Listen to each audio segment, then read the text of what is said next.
صدام العمالقة، المغرب ضد السنغال، من يحكم إفريقيا؟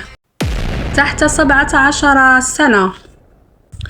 مواجهة نارية منتظرة تجمع بين منتخب المغرب ومنتخب السنغال تحت 17 سنة ضمن نصف نهائي كأس إفريقيا للناشئين سنة 2006. يكون يوم الخميس 28 ماي عام 2026 على أرضية ملعب مولاي الحسن بمدينة الرباط بدولة المغرب. أما توقيت المباراة فسيكون الساعة 8 مساء بتوقيت المغرب والساعة 10 مساء بتوقيت السعودية ومصر.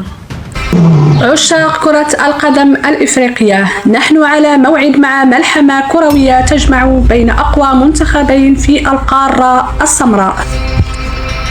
صدام تاريخي لا يقبل القسمة على اثنين، حيث يبحث كل طرف عن فرض هيبته وزعامته المطلقة. المدرجات تشتعل بالشغف والجنون، وأصوات الجماهير ستهز أركان الملعب في ليلة إفريقية استثنائية. التاريخ يشهد على مواجهات طاحنة سابقة بين الجيل الذهبي للمغرب وقوة السنغال الضاربة. هنا يأتي دور العقول التكتيكية، خطط معقدة ودراسات دقيقة لنقاط ضعف وقوة الخصم لإحداث الفارق.